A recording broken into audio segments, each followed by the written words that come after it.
Tom Clark's 6M podcast is a Boink Studios production. And now, on with the show.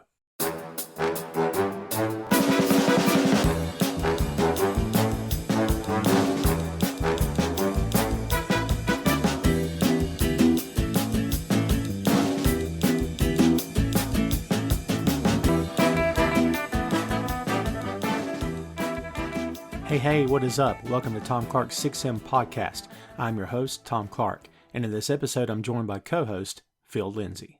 Style in movies. I'm not talking about wardrobe, kids. Well, maybe we're talking about wardrobe a little bit here, but stylistic, a movie that just has a feel to it. And I'm not going to sit here and start rattling off, multiple films. This is all subjective, right, kids? I mean, it's whatever you care for. I could show you the most stylized movie you've ever seen. You could say, I hate that film. Here's an oddball comparison. Dick Tracy is a very stylized film. The first Batman, very stylized. It has a feel to it. It has a tone to it. The city is part of the story. I think that's a lot of what I'm getting at here, or trying to get at, is the fact that the story is a character in the movie. It's got a look, it's got a feel, it's got a touch. You feel as though you could step into the world with these characters. And some films can pull that off easier than others. Science fiction films, of course, have a little bit tougher time. I guess it depends on where your imagination is and how realistic they can make it. There's Marvel films out there, of course, that you feel like they just make it so real where it feels as though you could just walk into their world and it would be perfectly normal to see a big Viking walking around with a hammer. And it doesn't feel weird at all. But style, a sense of, this movie clicks, everything works together. Again, the city is part of the story. The environment is part of the story. We're talking today about New Jack City. And if there's any movie that does it better than this, you can make your arguments, I guess, for whatever movie's your favorite. But New Jack City does a lot of things very, very well. And one of those things is it has style. The city of New York is a character in this film. It's living, breathing. You feel as though you're in the room with these characters. This doesn't feel separated. It's not film noir to where it's, set in the 30s and you can't attach yourself to it. It's not set in the year 3000 and you can't understand what's going on.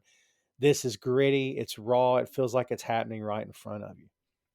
New Jack City, 1991 American action crime film based upon an original story and written by Thomas Lee Wright and Barry Michael Cooper and directed by Mario Van Peebles in his feature film directorial debut. We'll get into that. Released in the United States on March 8th, 1991. Yes, it has indeed been that long, which is nuts. Distributed by Warner Brothers Pictures with a budget of $8 million. It made some bank, kids. Box office totals topping nearly $48 million in the U.S. alone. Not a bad little chunk of change, and that essentially is your lowdown for New Jack City. So, Phil, we're both fans of this film. I got to ask you right out of the gate, number one, how long has it been since you've seen New Jack City? And what about this idea that the city of New York is a complete character in this film right there with the rest of the cast? This is just an iconic movie. I don't care how many times I watch it. There's just certain things I quote from it all the time. There are certain parts of it that I still laugh at. I don't care how many times I've seen it. It's just a classic movie. And it's just one of those movies that is just a perfect time capsule for that time period. The music, the sound, the style of dress, everything about that time period is just like perfectly captured in this movie. I love this movie. I can't remember the last time I've seen it, but I watch it fairly often. It's one of those movies every time I see it on TV somewhere, even if it's on like network TV and they have to censor stuff, I still watch it. Such a good film. It's a personal favorite. I've seen it so many times, but for me, I haven't seen it in years. And again, Phil, this idea that New York City is a character in the film, you could have set this in Chicago. You could have set it in Philadelphia. You could have set it in Detroit, I guess. But, dude, I don't know if I can even imagine this movie not being set in New York City. I feel like New York is just so important to the movie. But of course, they set up the premise later in the movie, and then in the after after credits that a Nino Brown can exist in any city. There's a Nino Brown in every city. Mm. Uh, but I feel like there's so much about this movie that is distinct to New York. Like I said, the sound at that time, New Jack Swing, of course, is in the title of the movie. Um, and there are just so many artists from New York that are just linked to this. I mean, yeah, I couldn't picture this taking place anywhere else other than in New York. And it's just so many, like there's just so many things that's linked to that time period. Every time I watch it, it just takes me back to certain things. The first time I saw it, Dude, I was 18 in 91, and it was the coolest movie at that time. And we were 2 years after Batman, but it it was the coolest movie in the theater. And so it was that so good. We quoted it for years after that. so the fact that it's 2 years after Batman, there are certain nods in this movie that once you see how similar it is to Batman, you can't unsee it. Have you noticed this? Oh my God, hit me. So, at some point in the movie, Nino becomes very much like a very animated character esque of a villain, especially when he has that meeting with everybody and they're all wearing all black with the chains, and that's when he finds out the Carter had to get shut down, and he stabs Kareem with the knife. Yeah, It's a very Joker-esque thing to do, isn't it it? Like is. everything he does, even at the end of it, and he's just like, "Now, leave me." It's a very like super villain thing to do. Like from that moment on, he acts a lot like a super villain. Even the way when they're in that warehouse, when everything's coming down on him, and he starts killing those people one by one to escape. It's very much like super villain-esque. He's like very much like the final boss behind all these people that you got to get to. And then if you look at the way the other members of CMB were dressed, they have the they have the Letterman jackets like the Joker gang did. They did. They're just missing the little Joker face on the They chest. yeah, but they have the CMB logo on the front and the back. Yeah, yeah, yeah. They You're even have right. the Oh my hats with God, CMB on it. you're right. Oh man, I don't know if I ever would have pieced that together, but that makes a lot of sense. Yeah, no, I when I noticed it one day, I was like, no, this is very similar to the Tim Burton Batman. Like even the way that, like you said, the city has a character. It's very similar to how Gotham has a character in the Hmm. Batman movies. It's just so like it. When I noticed that, I cannot unsee it now. But again, I think this is just because New Jack City is just such a uh encapsulation of that time period, and it's so close to when Batman came out. It's true. Sit your $5 A down before I make change, dude. I love that. Yeah, everything about that scene, the Martin Oh, episode where Martin parodies that, just so funny. Everything about it, him stabbing Kareem, his his on and off like uh his on and off conflict with Kareem Akbar throughout the movie. It's one of the most unintentionally funny things about this movie. God, it Um, is. Kareem Akbar, of course, played by R&B singer Christopher Williams, and when he turns on Kareem in that court scene at the end, I never not laugh at it. I've quoted him saying it's bigger than Nino Brown and doing that whole tirade countless times because it is always funny to me. God, man, we'll get there. But that listen, I love this film. There are moments in this plot where I'm going, come on.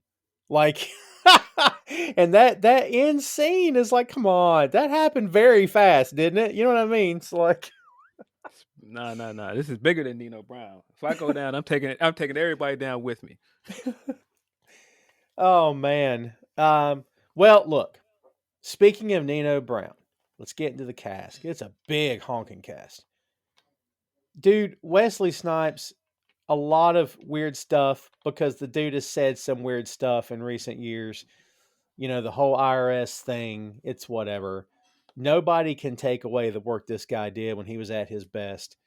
New Jack City, I mean, Van Peebles approached him and said, look, no comedy. I want you, no comedy for this film. I want you to do your thing. You know what I mean? Because, like, I'm sure, I mean, Major League 2 had already happened by this point, I Hmm. think. So yeah, he gets the role of Nino Brown.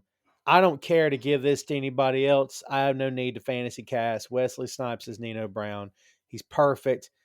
Chris Rock in an interview was talking about this, said the very first table read they had, they were all at this big table. Snipes starts reading his lines. They're reading through it. And Chris Rock is looking around. And he said he legitimately thought right then and there, this guy's a star. Like Yeah. we're in the presence of greatness. This guy is going. He's like, this movie's going to be a hit, and we're going to make all kinds of money. So, Yeah. what do you think about Wesley Snipes as Nino Brown? Um, he's just perfect in this. I mean, he's the right amount of charismaticness. He's the right amount of, like I said, unintentional humor in some parts. Mm-hmm. And then I think the thing that New Jack City does so well is they they they make you like Nino in so many ways, but then at the same time, he's just a completely disgusting human being. He just does some really terrible things in this movie. They're just like, yeah, this guy is just not a good person. Um, and I think Wesley does all of the spots perfectly. I think all the parts where you want to root for Nino, he feels convincing. All of the parts where he is despicable, he is just as much hateable in this movie as you want him to be. Um, are you ready for the last comparison to 89 Batman? I think I know what you're going to do, but go ahead. He killed the main protagonist's parents. Yes.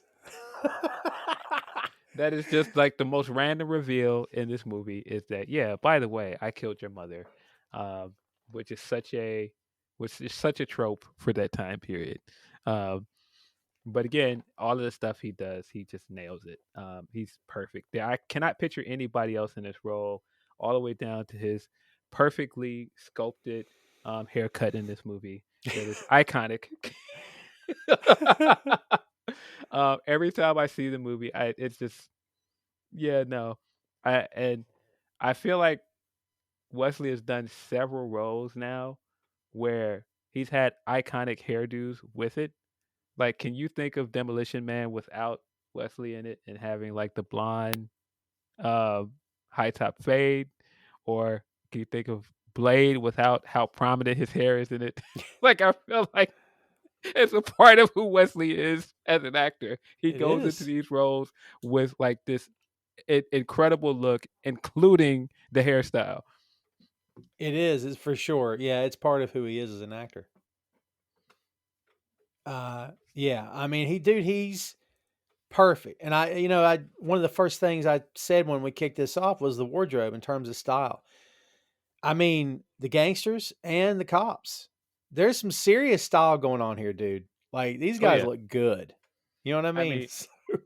mean, but that's why I'm like, you can see the transition early on when G Money first introduced him to crack, and when he starts really making money, and you can see that change where he starts wearing a better suit, he gets the haircut, and that's when he transitions from just being like some common thug or corner boy into being Nino and being a kingpin. And it's such a seamless transition. But once he's fully immersed in the role, it's great. Yeah. Mario Van Peebles, as we said before, his first film, his directorial debut. Uh, this they didn't have a lot of money, and it showed in some scenes. And other scenes, they just Paul Heyman the life out of this. Like, you know what I mean? Like highlight the strengths and cover up the weaknesses, and it worked so many times. Like they spent a lot of their money on that opening shot. That opening shot is not stock footage of New York. They flew a camera in all the way through the city to the bridge where the dude's being held upside down over the water. Yeah, the opening scene is just so great of uh, them going through New York with Queen Latifah rapping. Mhm. So great. Um, I don't care how many times I see this movie. Um, the Warner logo coming up and you getting the beginning of it with that sample of "For the Love of Money." So great. Yeah, it's classic, man. This whole film, like, and again, I respect what you said about uh, it's it's a time capsule. It really is. But I'll be honest with you. Is the music dated? Well, yeah, I love the music, but yeah, it's a little dated. And you could argue some of the fashion is, but dude, overall, I don't really get that sense. Like if you watch a gangster film from the 30s right now, Yeah. a lot of that, it may be an excellent film, but a lot of it's going to be very dated. The way they speak to each other, the clothes and everything. It'll look good, but it may feel like, what is this? But I don't know if this movie ages like that. It kind of feels like it works all the time. Yeah, I mean, when I say it's a time capsule, I feel like it's such a because I feel like it's such a good depiction of that time period. Not just like the style of dressing it, but just like that era of music with the New Jack Swing and everything. It's so well represented in this movie. But at the same time, I feel like the movie in itself is timeless because I feel like the plot still works. I feel like a lot of the characters in this aren't really characters because you get to see people like Keith Sweat or Flavor Flav show up and do cameos. You get to see Gerald Levert in a random cameo. Um, and so none of the music feels dated because it's just there were so many talented people around this thing and around that time that were included in this movie. Um, and I think that's one of the things that Mario Van Peebles learned from his father and how to represent uh black art at that time because I feel like that's one of the things that made Sweetback's Badass Song what it was. It was a cultural classic film because it didn't stray away from what black people were listening to and what people really felt at that time. Hmm. Yeah, 100%. Of course, the themes of drugs, which we'll get into, that stuff's universal. The drug of choice may change based in the films, but the themes around it are universal. And Van Peebles inspired by Scarface. Scarface is mentioned here. You've seen a clip of it in the film. Um, I got to be honest with you. Side note, not a Scarface fan. I've never I love me some Pacino. I've never been a fan of that film, dude. Have you ever gotten into that? I love Scarface. I've Do seen you it really? countless. Oh, I love it. I've seen it countless times. There's just so many things about it that I enjoy. It's one of those cult classics that if you think about it too long, it's like, yeah, this kind of isn't good. Um, right. That's it. but That's what I did. yeah, if you overthink it, it's not good. But there's so many classic things about it, like uh, Pacino showing up after he knows he's been betrayed in the sling, and he kills the boss and takes over. Um, the montage in this thing, she's on fire. Come on, bro, it's a classic movie, man. Classic. His tirade in a restaurant. That is another thing that I probably know from start to finish. Um, when he's in the restaurant and he's like really coked up at this point, you can see the downfall coming, and he starts that whole monologue. And if anybody can monologue well, it's Al Pacino, buddy. Mm. If you've seen that Phil Spector movie, the entire appeal of that movie is Al Pacino monologuing. And boy, that monologue in the restaurant where he does the you know what? You guys are all a bunch of assholes. You know why? Because you're afraid to be who you want to be. Me, I don't have that problem. It's just like you need people like me. You need me to point at me and say that's the bad guy. Classic movie, man. Right. Classic movie. Yeah. I mean, I've given it a chance over the years, multiple chances. I don't hate the film. I just cannot get into it. And you know what? You nailed it. I tend to overthink a lot of things I watch. And that's exactly what I've done with that movie. 100%. I know I have. Yeah, it's just one of those things. All of the moments and the beats of the movie. There's just so much iconicness about it. Just when he shows up to Manolo's house and he has to kill him because he realizes that he told him because all I have in this world is my balls and my word. I told you she's not for you. We've already had this conversation. Mm. When he realized he had to kill his best friend in that movie, it's just so many good moments in that movie. I love Scarface. I'm sorry. Uh, yeah, I get that. Yeah, man. The whole scene at the end where he takes on that whole coke fueled Al Pacino with a machine gun taking on an entire house full of invaders. Come on.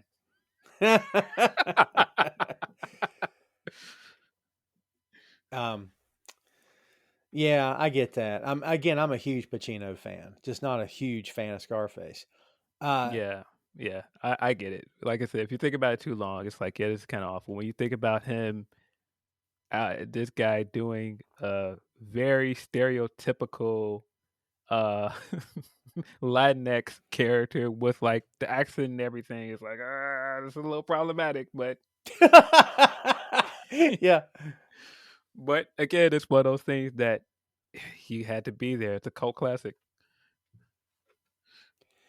yeah, and honestly, uh, later on when Scott Hall goes and does that accent in a pro wrestling gimmick, so Yeah.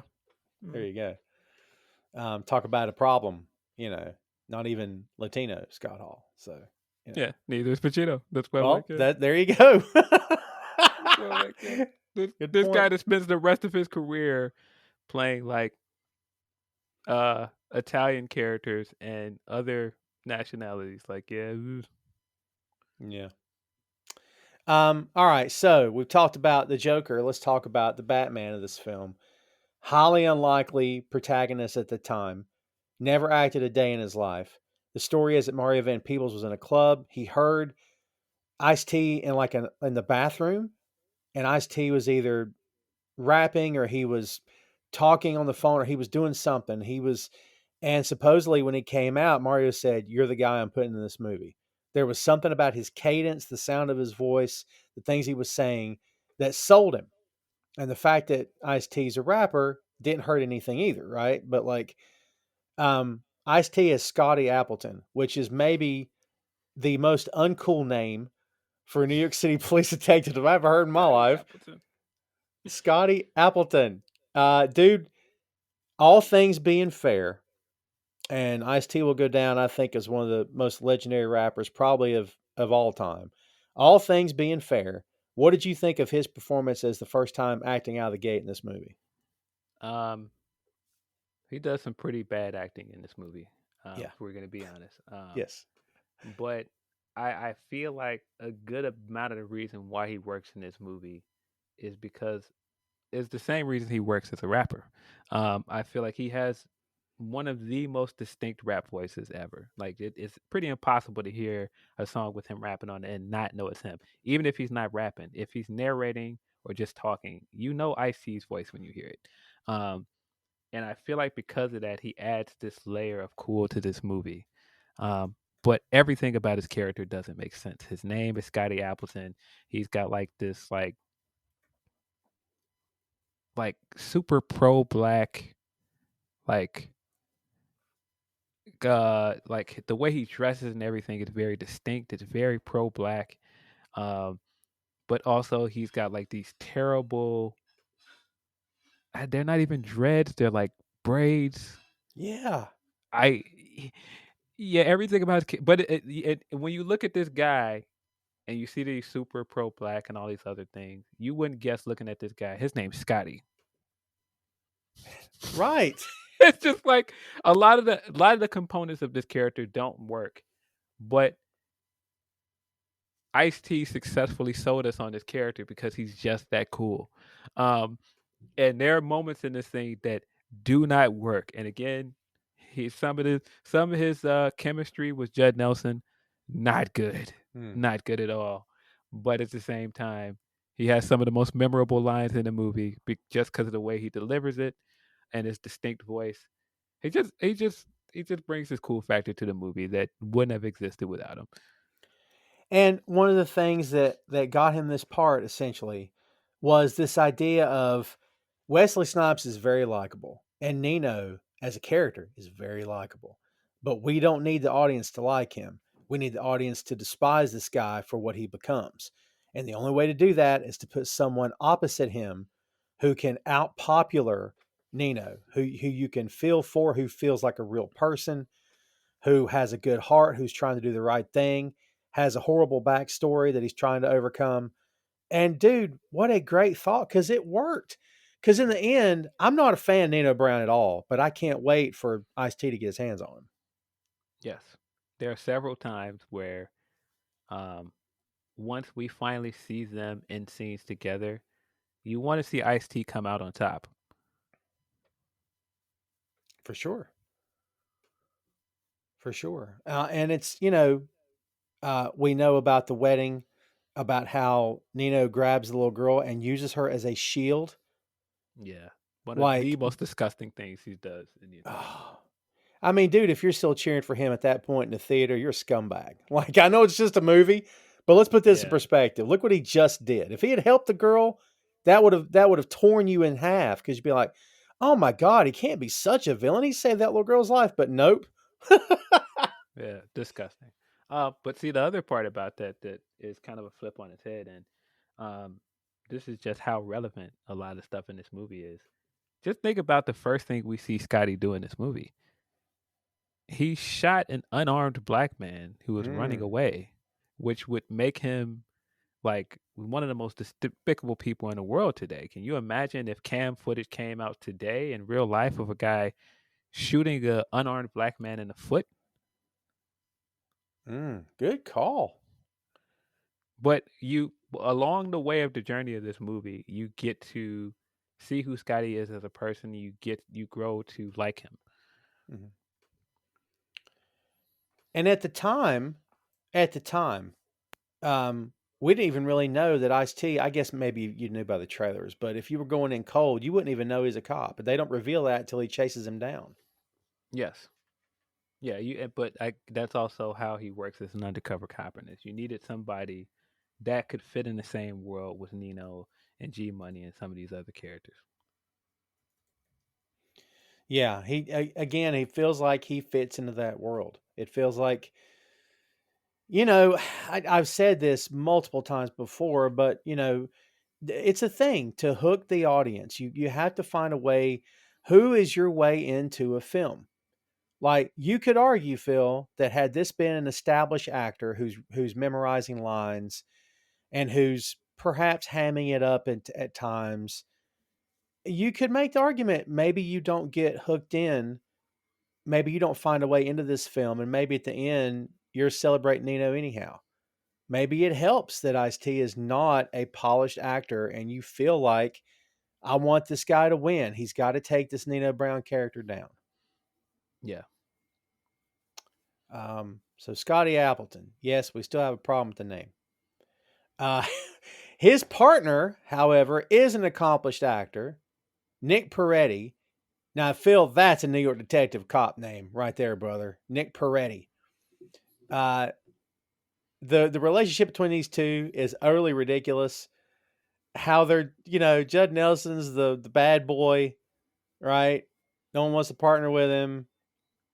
And of course, they hate each other. And halfway through it, I'm like, oh my God, stop. You're killing me. I love the fact they end up on the same page, but man, it takes us a long time to get there. You can tell Judd knows what he's doing. Again, accomplished actor. He does very well here. I don't know if we see. I mean, do we see enough of him? Is it too much? Is it in the right places? Do we get enough of the relationship between him and Ice-T's character? I don't know. What do you think about Judd Nelson as Nick Peretti? He's such an odd character, man. Mm. And I think Judd Nelson plays him perfectly. Of course, this is Judd Nelson, iconic John Bender from Breakfast Mm-hmm. Club. But it's just such an odd character, man. Just this some of the character ticks are just so strange to me. Him sitting the way he's sitting in Sky's apartment when why am I drawing a blank on Mario Van Peebles' character's name? Um, He is Stone. Stone. I'm sitting here. It starts with that Stone. When Stone first introduces them to each other, and he's sitting in the apartment, and he shoots, and he just randomly starts shooting at the wall afterwards. I'm like, okay. Um, he What just the does heck's so. this? Yeah. He just does so many weird things in this movie. He's just such a quirky character. Um, but I just think you grow to like him in the same way later in the movie. Um, Oddly enough, I feel like, and we'll talk about it later, the thing that really gets us to like him and Scotty is Pookie. Pookie really ties that storyline together. 100%. Yeah. Um, yeah, there's a few different parts of this movie where I'm like, oh, come on. Even all the way to the end when, you know, Nino turns his brown on G Money. And you're like, man, that could have been a lot more brutal than what we got. Like the headshot near the beginning of the film is pretty brutal, and if you're not ready for it, it's pretty unsettling. And the way Rock they a got that, bar, baby. your services are no longer required. Uh, and the way they got that shot was that Van Peebles dropped the camera with the actor to give you that Yeah. sense that you're falling with him. It was effective, but it was like, oh my God, that's horrifying. Yeah. It does some very interesting things with the camera. When we see Pookie and Scotty talk for the first time, and they're discussing, I guess, the drug deal, and he has the money, and how it keeps zooming into the way both of them are moving their hands. It zooms into their facial expressions, their eyes. It's such an interesting scene because we get like you could tell right away there's something wrong with Pookie, just the way he's fidgeting a lot, and like I think the way that he subtly films that stuff is really good. Yeah. And, he's creative. He's a second generation filmmaker, as we know. Melvin Van Peebles' dad. Um, Again, you Yeah, got to be creative. Phil, when you don't have a budget, when they didn't give you much money to make this film, you got to be creative. I mean, he lists Eastwood as being one of his mentors. He worked on Heartbreak Ridge with him, and Clint flat out told him, like, he got him meetings and he got him in front of people and got him in front of the right people and basically told him, go get it. Just go. yeah, Don't take no for an answer. And if you want to do it bad enough, go make it happen. And he took that advice and did it. yeah. I mean, I absolutely think he took a lot of the right notes from Melvin as well, because Melvin um, was one of those guys that was kind of an independent director. Um, he didn't have the best budget when making a Sweetback Badass song, Hmm. but it ended up being a cult classic. Despite like you can tell this is a very cheaply made movie, Mm-hmm. um, but I think he learned all the right lessons from his dad and everybody else that mentored him. Of course, rest in peace to Melvin Van Peebles. I don't know what black filmmaking would be without him. We owe a lot to Melvin Van Peebles.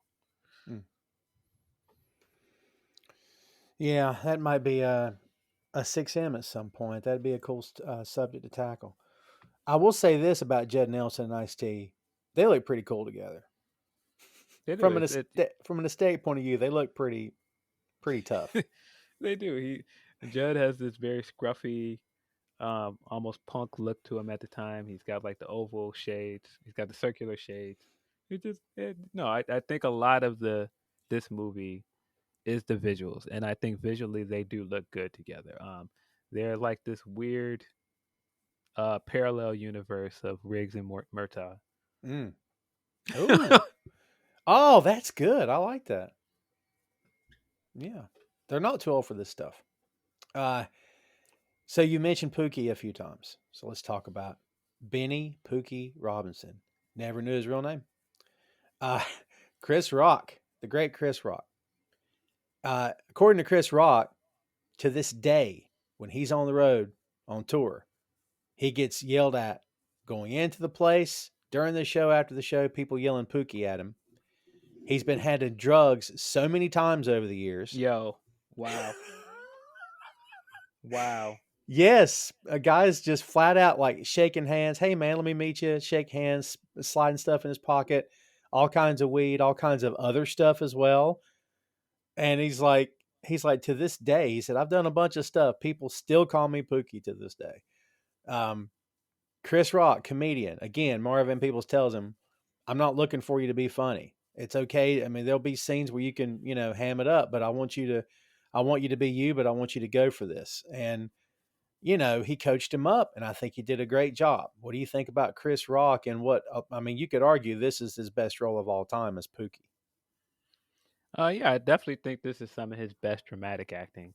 I think this was definitely the role that showed us that he can be more than just a stand-up comedian. Mm-hmm. That he could, carry a role when given the right material and the right direction. And of course, we've seen him do other roles, and he's been tremendous in other things. But this was definitely the role that put him on the map as an actor. Yeah, and he, every time I watch this film, I'm rooting for Pookie. and I'm always let down because he always goes back, makes the wrong decision. And every time I'm like, maybe this time he won't touch the crack pipe, man, but he touches it every time. What do Yeah, you think about talking about montage? What do you think about the montage with him and Scotty as Scotty gets him clean? I think it's great. I think Chris Rock does all of the small moments in it very well. All the moments of shame, all the moments where you feel disgusted with Pookie at some points, and then also you feel very bad for him. And then, like I said, you come out of it wanting to root for him. So much so that when he finally has that moment where he smokes again, it's just so utterly deflating. And Oh, I think all of the visual and nonverbal acting that Chris Rock does in those scenes is really, really good. yeah, because like he goes through so much to get clean, and then he's wanting. They don't ask him. He wants to infiltrate. He wants to bring Nino down, and I'm thinking, dude, you want to go into the drug house, into the Carter, or what? Aren't you a what? I Yeah, mean, recipe for disaster. yeah, big colossal mistake by everybody involved. G Money recruiting this guy, knowing he used to be an addict, and putting him in a room full of crack. Uh, the police sending him in there, knowing how bad his addiction used to be. And it's not like this guy had gotten clean and he's been clean for years. No, this guy has only been clean for a few days, and you send this guy, Yeah, right. you send this guy Jeez. into a room full of crack. At least it seemed like a few days. It probably was like a few weeks or something, but this happens really fast, and I'm just like, no, this is just a terrible idea by everybody involved. Yeah, Um, it's yeah, bad. I if he was infiltrating and he was anywhere else in this organization, but having him in there actually filling up bags physically with crack was just the worst, the worst I mean, idea. I think, I'm not going to rewrite the film, but when he eyeballs the computers, I'm thinking that makes sense. He's young, he's smart, putting him behind a computer, he can work, he can run spreadsheets, he can do whatever they're doing there, and it keeps him away from the product. And like, you listen, you could blame Nino's guys as well for like you just said, why would you put an addict in front of crack? Like, don't put him in that part of the building, put him in another part. Yeah, no, but which is Nino's entire point later in the movie that G Money slipping because that was just such a bad decision. Yeah. Um, and yeah, you get the G Money line, which is of course such a '90s line. Man, are you good with Pascal? Right. Uh, let's talk about G Money. Alan Payne has probably the most likable face of anybody in this film. He looks like a good guy, looks like a nice guy, looks like somebody you can hang out with. He's not, to me, he's not intimidating in the slightest. Doesn't look like a gangster, just looks like a nice guy, man. He's got a great smile. Everything about him says good guy. He doesn't Hmm. turn out to be a good guy, but man, it really feels like this guy might be okay. He's done a lot of stuff over the years, but I would argue this is perhaps his best known role. I mean, you could argue for other things, right? Um, but what do you think about Alan Payne as Gerald G Money Wells? He's great. And I mean, yeah, when I think Alan Payne, I think, of course, CB4. I'm Hmm. black, y'all, and I'm black, y'all, and I'm blackity black, and I'm black, y'all. Uh, um, and just a ton of other things he's done over the years. Jason Lyric, of course. He's in that episode of Fresh Prince where he's opposite of Will Smith as his rival as a basketball player. He's done almost all of the cultural black things at that time. He was on a Cosby Show. Um, he was a fixture at that time in the '90s. If I understand correctly, um, New Jack City is a stage play, and he's one of the few guys from the main cast that reprises his role as G Money. Um, and so I feel like you're right that he's so indelibly linked to this movie, almost in some ways more than Wesley is Nino because Wesley has gone on to do so many other great things since New Jack, but I feel like this is like one of those things that you constantly attach Alan Payne with is New Jack City. Mhm. Um, and he's just so great in this. Like I said, like you said, he's so likable. You wanna root for this guy. You want him to not be a bad guy, but he's another one that ends up doing awful things throughout this movie. Uh, yeah, he's just there's so many times where um, his comedic timing comes out well as well. He's just so animated.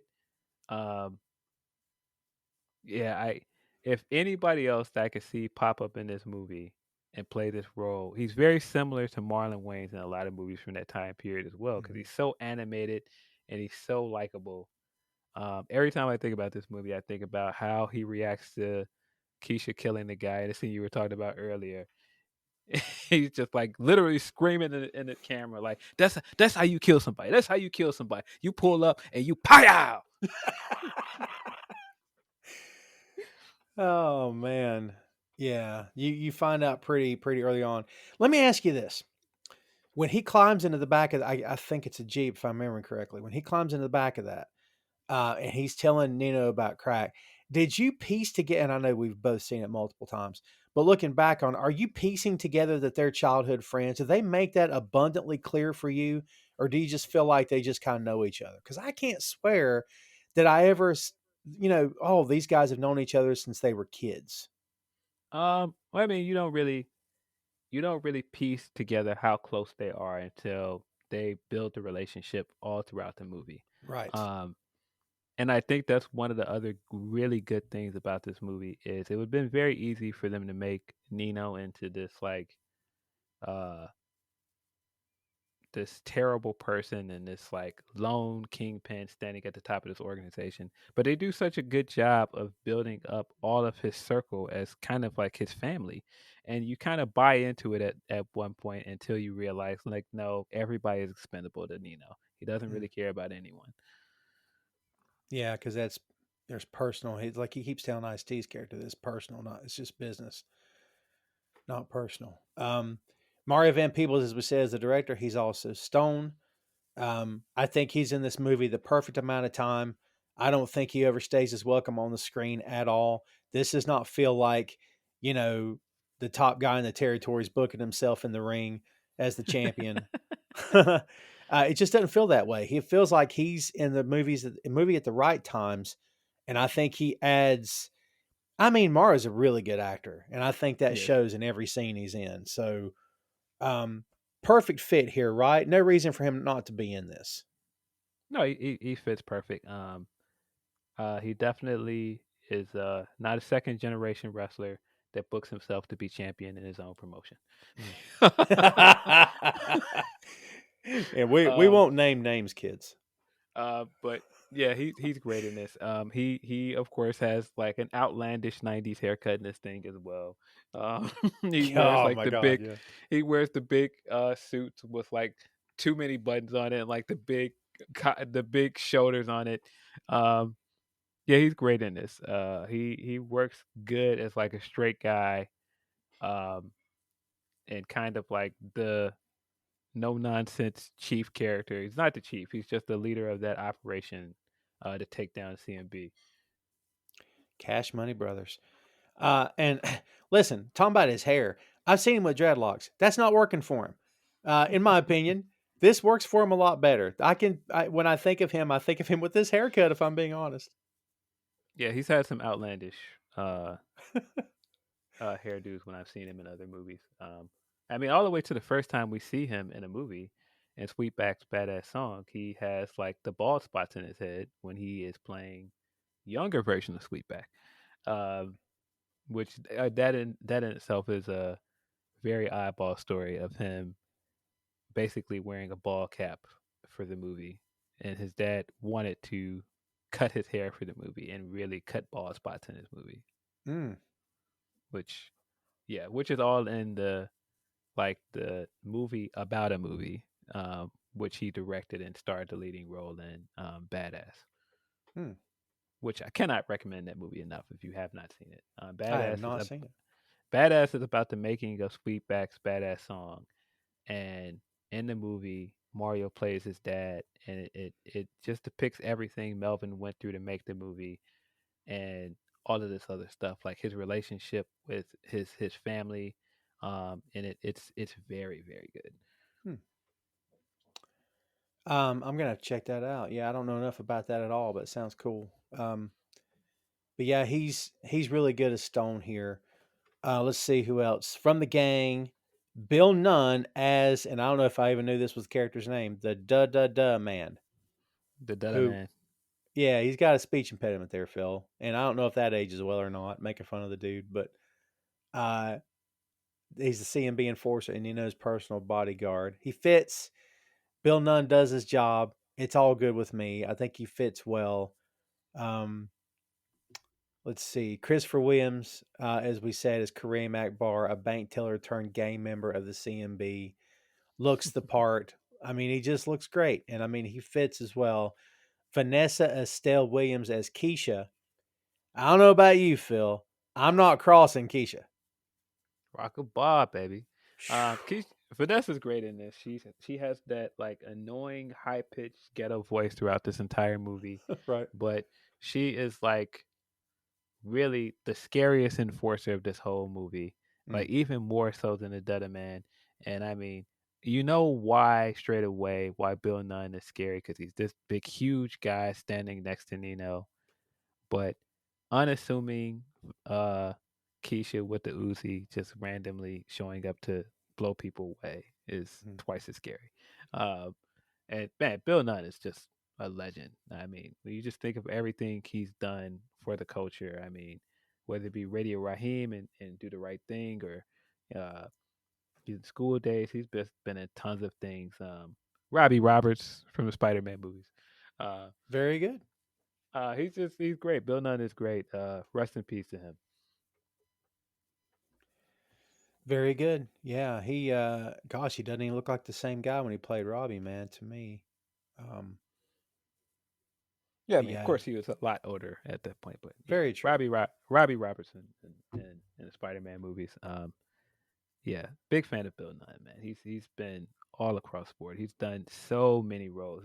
We'd be talking all day if we talk about everything he's starred in as like a character actor, as a bit player. Great supporting actor. Yeah. No doubt about it. Do the right thing. Like you said, Rob Robson, the Spider-Man trilogy, The Job Um, from 2001 to 2002. he's the lieutenant that helps Dolores in Sister Act. Yeah, he is. That's right. Yeah. Um, let's see who else we have here. Michael Michelle as Selena Thomas, Nino's girlfriend.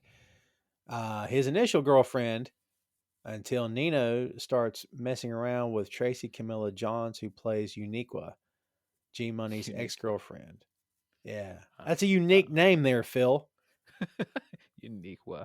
You ever Um, known a Uniqua? I don't think I've ever known a I've Uniqua. never met a Uniqua. How have we, listen, this is a popular movie. How have we never met a woman named Uniqua? I don't know, man. I can't imagine that some people are rushing to name their girl Uniqua. Uh, um, yeah, she's such an interesting part of this movie because she clearly comes from the soaps because everything she does is so dramatic. Um, if you didn't know that she is a soap opera actress, Nino even throws out like a slight dig at it later in the movie. He's like, Mm. man, when she's yelling at him, he's like, man, it's corny. Get the soap opera stuff out of it. Uh, but she's a soap actress, and um, one of the things I heard that I never realized about her in the movie is that Mario did not like soap actors. He felt like soap actors and actresses kind of hammed it up a lot. Then the funny thing about that is Vanessa Estelle Williams is also from soap opera, Mm. but I guess like the way she hammed it up, and you can't see how over dramatic she is in the scenes, in some scenes, but Selena kind of has to be this over dramatic character standing next to Nino. She has to be like over the top reacting to everything he does. Um, but in some scenes, I guess Wesley got the direction from Mario to kind of like, yeah, be as cruel as possible to her because like be cruel to her in these scenes because I hate soap actresses. So when you see that scene where he flails her, throws her at the table and pours the champagne on her, that's why. Wow. Dude, that's nuts. That's kind of nuts. Tracy Camilla Johns also, by the way, should be mentioned. She is the lead and She's Gotta Have It, and I kind of forgot that. Oh, she is. I forgot Yeah. about that. Yeah, she was Um, nominated for Best Female Lead for the role in the '87 Independent Spirit Awards. yeah, I forgot about that. She's good in this role as like this conniving, um, woman that slinks in and snakes her way into the CMB and gets next to the top guy in Nino. And once she gets next to him, she kind of just turns into completely subservient ride or die chick. One of the funniest things that I noticed one of the times that I watched this movie is that Nino swears up and down to G Money. He does not care about this woman. She's just she's just a hoe. I don't like this woman. But at the end of the day, when he goes on a run, she's the only one that ends up with him at the end. And she's Ah. when he ends up on a run, she's the only one that follows him.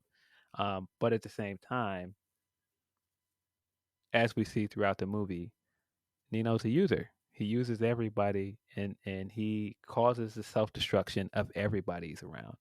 And she is just not smart enough to see that because she thinks she's using him.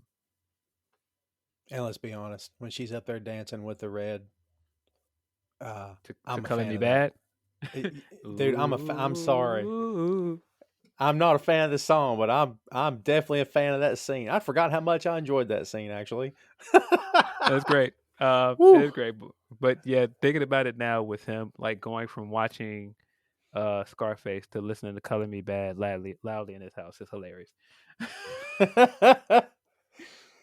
Oh man, another top for another day.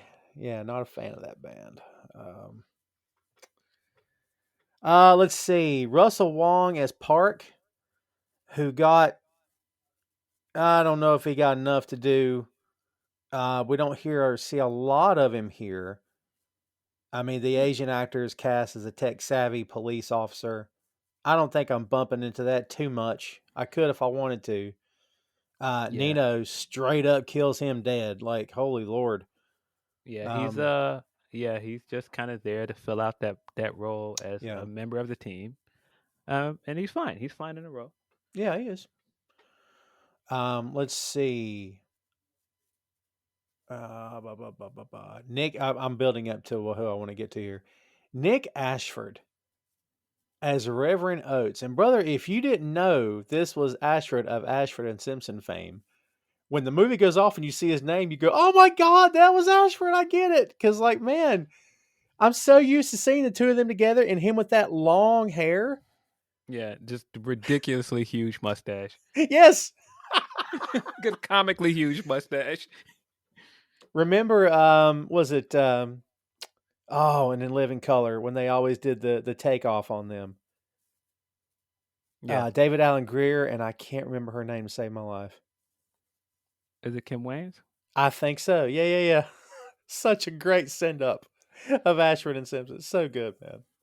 Yeah, but yeah, he's just one of those blink if you miss it. 'Cause there's so many cameos from musicians in this thing. Yeah. I mean, we already mentioned like Keith Sweat, of course. Flavor Flav is prominent as a DJ throughout this thing. Yeah. Um, the R&B group that's singing at the beginning of the movie, that's doing like the for the love of money slash living for the city kind of melody is Troop, which is an R&B group at that time. You had Gerald Levert also singing in very Rocky esque style next to a flaming garbage can. Yes. Good And call. now I'm kind of picturing now I'm picturing Gerald Levert singing "Take It Back, do do Do do do do do, do. Take it take back. it back." That would be great. Rest in peace to Gerald Levert, of course, because he's no longer with us. But yeah, there's just so many great musicians, whether it be rappers, R&B singers, attached to this thing. Ika Mouse, who's a reggae musician, was the drug dealing Rastafarian. Eek a Mouse. Ika Mouse. Ika Mouse. I don't know if I could have told you the guy's name. Ika Mouse. Yeah. You know what, dude? I don't know if it's like a middle aged white guy thing. I never developed a taste or an ear for reggae until much later in life. Like Yeah. Damian Marley is some of the coolest stuff I've ever heard. But dude, it took me years to where I developed a taste for reggae, and I can't even tell you why. I was never anti, but it took a long time. And Stephen Marley as well, excellent. But like, I can't even tell you why. But now I really enjoy not all of it, but the musicians I like, I really like them. Yeah, I think it's a musicianship thing. I think the more, and I mean, you know, this is somebody that plays bass. I think when you listen to stuff and you try and learn music and you really understand the skill wise for it, and you try and learn different rhythms and things, you grow an appreciation for different genres of music. And I think that's how I grew an appreciation for reggae music is just understanding like tempo and just how important it is. Oh, for sure, 100%. And you know, rappers using their voice as an instrument and hitting the Yeah, beats in just the right way, and hitting their timing has got to be impeccable. Like the best rappers we've ever heard. And Jamaican singers the exact same way, yeah. hitting those beats. Like if forgettable artists are not, their timing's bad. It's not, you're not feeling the song, but man, yeah, I get that. I mean, when you think reggae and at a certain time period, there was no bigger artist in the world than Sean Paul. Right. He was huge. I mean, you Yeah. had other reggae artists at that time that got big, dancehall guys that got big, but Sean Paul had a run at that time period.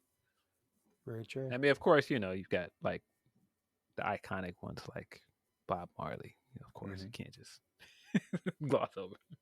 Yeah, I mean, dude, we don't have, honestly, we don't have any of this without him. I mean, you can make the Yeah, case for oh, now I'm blanking on his name. He was a contemporary of Bob Marley's, and now I'm blanking on his name. Oh, it'll kill me till I think of it. But you could make the argument that it would have existed and hit mainstream anyway. But without Bob, this is an entirely different yeah. musical genre, 100%. Um, you did mention Keith Sweat, of course, the great Flavor Flav, and I'm building up to Bill Cobbs as old man. Just old man. Just old man. You got to capitalize it. Capital O, capital M. Give him his flowers, Phil, because he brought justice to this film. Judge, jury, and executioner on one Nino Brown. Yeah, How fitting is it that this guy didn't go to prison for the rest of his life? That he was killed in the same way that he led his life, and that the old man who was laughed at and pushed down and pushed away and threatened had no fear and said, I don't care what happens to me. I'm taking this guy out. Bill Cobbs is, if you've seen Bill Cobbs in anything, kids, you've enjoyed him because he's so freaking good. Down to yeah, earth, got just very trusting eyes. If he's a villain, I don't want him to be a villain. I don't want him that. He's good. He's great at whatever, but man, he looks like he just looks like somebody you'd go to advice for, man. Like, I mean, he's great in this movie, isn't he? yeah. He's amazing. I mean, and yeah, you're talking about a guy. If you pulled up his IMDb now, you're scrolling for at least a good 5-10 minutes because this guy has shown up everywhere. I mean, he's gone from being in this, being a bartender, to trading places, of course, Hmm. all kinds of small roles, being the coach in Air Bud, of course. 'Cause Oh if God, yeah. if you would have told me in the '90s the guy that, spoiler alert, murders Nino Brown eventually goes on to coach a basketball team with a golden receiver on it. Golden retriever on it. You wouldn't have got that out of me. But he's been everywhere and he's always great. He's always believable. He always seems like um, he just brings a level of genuineness to everything he does. He's great, and I think he's great throughout this movie.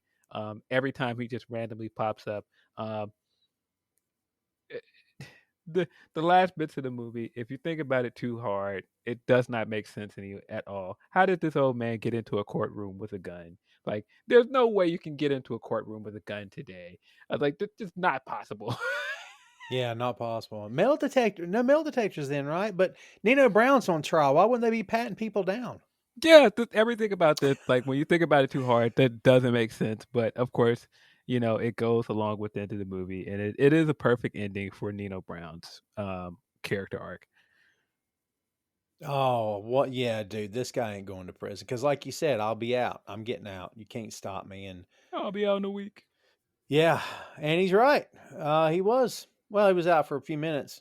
It's the law. Yeah. He's Yeah. yeah, he's just so funny. He's so unintentionally funny in those scenes. Ms. Hawkins. Yeah. I didn't grow up with a silver spoon in my mouth. Yeah. Ms. Hawkins. Yeah, I thought he was going to take that line south, but he kept it PG, and I was surprised. But yeah. Tom Clark 6M Podcast is sponsored in part by Radius Law Group. Every day, Radius helps individuals, families, small businesses, and nonprofit organizations throughout North Carolina, Florida, and Pennsylvania resolve their legal issues by providing effective legal counsel in the areas of estate planning, as well as elder law and Medicaid. Radius Law holds the radical belief that working with a lawyer can indeed be enjoyable. So give them a call at 1-800-519-5667 for more information and tell them that Tom Clark 6M Podcast sent you. Yeah, you're right. Unintentionally funny. So Bill Cobb's career began in 1974. Let's put this in perspective. In 1977, he was in Grease Lightning. I haven't seen Grease Lightning since I was a kid. And now I really go, dude, when I was growing up, I loved that freaking movie, man. I don't know that I've ever seen it. Oh, it's so good. Rich Pryor classic. Got to go see that. As you said, Trading Places. God, dude, you're right. Looking at his, he was in the Cotton Club in 1984. Just some of the highlights. The Color of Money in 1986. He's been some of everywhere. He's been all over the silver screen. He's been all over television. He's showing up everywhere. Yes. Demolition Man. You mentioned the Demolition Man. He was in that. Fatal Instinct, The Bodyguard.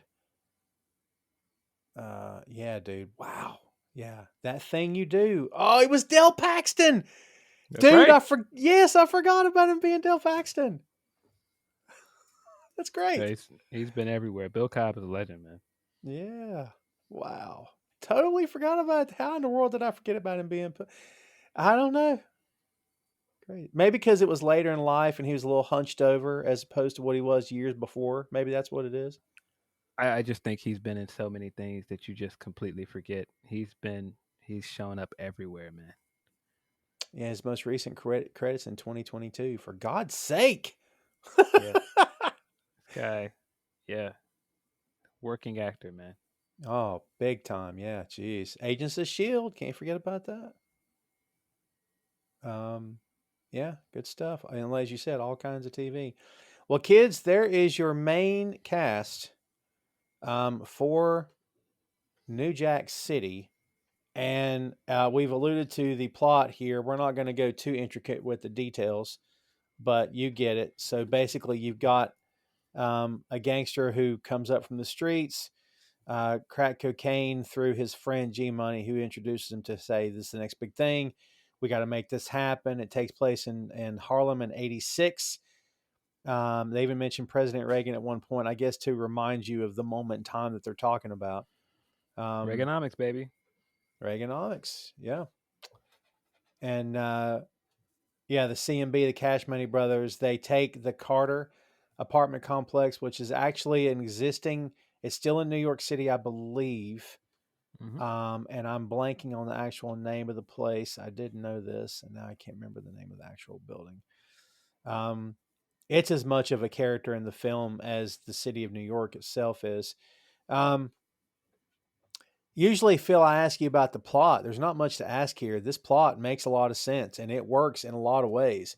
That this guy comes up basically from nothing to become the most feared and respected, I guess you could say, gangster in New York City through crack cocaine that absolutely makes everybody rich because, well, people can't stop using and they can't get enough of it.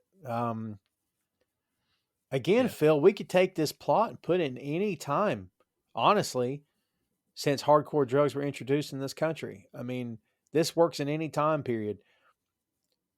I mean, in terms of the plot of this movie, I don't know if this works if this were the traditional mob where it's like money laundering it's a casino, it's embezzlement.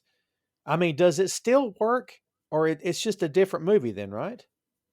I think it works because this was a real threat uh, to a lot of neighborhoods and cities in real life. The drug epidemic was a very real thing in America. This isn't just like some made up boogeyman. Yeah, you could talk about organized crime and like this seems like this unspoken thing in American culture, but no, drugs is a thing that affected the entire country. Like everybody knows somebody that has an addiction. You know somebody that's a family member. This thing touched the entire country. And I think that's part of why uh, what Nino does throughout this movie it hit home for a lot of reasons. Mm. Um, because again, it'd be very easy to make him into just like this criminal mastermind, uh, and he's just a bad guy. But when you link it to drugs, it's a very real thing, especially when you link it to Pookie's story throughout this movie, and that just shows you how real and how horrible the drug problem became. Yeah, and then I can tell you, growing up as a kid in the '80s, it was every news story, Phil, was crack. Every news story. And then of course it gets on TV and it becomes part of regular, detective TV shows, and it gets in the movies, and it's like, man, is what's worse, the crack cocaine problem or the fact that we continue to glamorize it in these films and TV shows? Like, whether they mean to or not, Phil, it's kind of like, let's just keep promoting this and advertising it. Like, it I guess I get it to some degree because you want to put over how bad this is and warn people, but at the same time, you're showing people using it not for real, right? It's acting, right? But still, it's kind of like, man, I don't know. I'm kind of torn on that. I don't know how I feel about it. I mean, spreading awareness, I guess, is better to some degree than not telling anybody about it. Because I'm telling you, dude, this was all over the news back in the day. And two, Yeah. I noticed you kept referring to it in the past tense about the drug epidemic. Where do you think we listen? Not to put you on an hour rant because this is a big conversation, but where do you think we are now versus then? Do we still take this seriously enough in this country, or are we just overwhelmed with information and everything else that people can do wrong now? I mean, I think it's morphed into uh, a different epidemic. Like because before it used to be crack epidemic in the 80s, and then it became, you know, meth in suburban neighborhoods, and Mm, um, then it turned into now what is the opioid issue mm. and pill popping today. Now I think the drug problem is still a very real issue, but I think it's impossible to talk about black culture in the 80s without talking about what crack did to black neighborhoods. You can't avoid it. It was just such a huge thing at that time period. And like I said, this movie encapsulates everything that was happening at that time, so it'd be impossible to not make something that talked about what crack was doing to New York City in particular. Um, and even if you look at the music scene, um, now, crack was a huge part of music then too. Like, I mean, even Flavor Flav in this movie, Flavor Flav has had a very storied history with drugs Mm. and addiction. Um, I mean, Guy is also in this movie. That's another one of musical acts in this movie. And I correct me if I'm wrong, but I believe the lead singer of Guy had a drug problem. So nah, it would be impossible to not talk about drugs in some way in that time period. But it's interesting because, like you said, New York is kind of its own character in this movie. But I feel like cracking itself and the drug problem is also kind of like a big looming shadow over this entire movie. Um, because just how it impacts everybody, just how it impacts the police's job and how they handle it. Um, what it does for Nino and how it transforms him into a despicable human being. Um, what it does to Pookie is just such a huge cloud over this entire movie, and I don't feel like it's ever glorified. I feel like at some point, No. I feel like at some point, it's shown just how horrible and just how bad addiction can look, but at the same time, it showed just the sell of it and greed and what that did to Nino. And I think that it's pointed out several times that this guy is selling poison to his own people. And yes, I don't ever feel like it's glorified. I feel like in some ways you can see what Nino did is genius and just how great of an entrepreneur he is. But at the same time, your product of choice is killing your own people. Yeah. Yeah. Sell it to your own people. Yeah. And kids, for anybody out there that thinks we're politicizing anything, if you to this day don't believe that crack cocaine was introduced in African American neighborhoods as part of some sort of mission statement, as some part of some sort of plan, if you don't believe that, you need to go back and check your facts. I mean, facts are facts, kids. And It's very much storied history in the United States and how crack cocaine was allowed into this country yep. and where you know who was impacted the most by crack, who was impacted the most about it during that time period. That's what makes a show like Snowfall so good because it tackles both subjects, both the geopolitical stuff and what it was doing in inner cities. And I'll tell you this: I know recovering alcoholics. I know people who occasionally smoke weed. I've never met anybody that tried crack one time and never did it again. Just like I've never met anybody that said, I tried meth one time and never did it again. Dude, there's something about both those substances that once you do it one time, that's it. It's got you. And dude, that scene where Chris Rock, where Scotty tackles him and he says, he's crying at him and he says, it's calling to me. It's calling. I don't want to do it, but it's calling to me. Dude, I felt that. Like that's Yeah, some intense stuff, man, because and dude, Phil, not for nothing. This is something else people don't get. And trust me, kids, if you never had it happen in your family, you don't know what you're talking about. But drugs hardwires an addict's brain. And the only yes, thing, Phil, you can compare it to is someone tells you, I'm going to take away your oxygen. Well, from that point on, you're going to do everything you can to breathe because you know without oxygen, you're going to die. You tell an addict he can't have crack, he believes he is going to die. His body goes through all the symptoms of death when he can't get a fix. I'm not saying that he didn't make the choice. Yes, he made the first choice to make you feel better, but to continue using it, at that point, Phil, your brain is rewired. You're at that point, it's I would say I would submit 90 to 95% out of your control. yeah, yeah. You become very dependent on it, like a good amount of drugs. But that's definitely one of the worst things about crack at the time was just how addictive it was. Mm. Um, and just its addictive nature helped somebody like Nino because that's how he made all of his money because, it was just such an addictive drug. You can't just decide, oh, this is just a recreational drug. No, this becomes your life and it becomes a sickness. It's a very terrifying drug. I know a few people that uh, ended up on crack, and half of them, maybe more than half of them, are no longer with us. It's a very terrifying drug. When I was a kid and I first learned about drugs, I first learned about drugs because of somebody that was on crack. And because of that, it always steered me away from ever wanting to do any kind of drugs, even smoking weed, because it's just terrifying when you, of course, when you, like I said, when you see it as a kid and see what it does to somebody, it's awful, and that just scared me away from it for my entire life. Yeah, and people can laugh at the term gateway drug, but dude, I've never done a thing in my life. I've never tried alcohol. I've never tried any type of drug. I've never put anything in my system other than some highly questionable dietary choices over the years. Uh, because I was terrified that if I try one thing, what if it does? And Phil, honestly, some people have that in their DNA. They're the type of personality they have. You can't put any drug in their system. It will lead to something else because it starts opening doors in the brain that they just keep walking through those doors. So like, Yeah, yeah, terrifying. I mean, and see the other problem with crack and drugs in itself, and I don't want to judge anybody that smokes weed. Everybody has their vices of choice. I drink socially every now and then.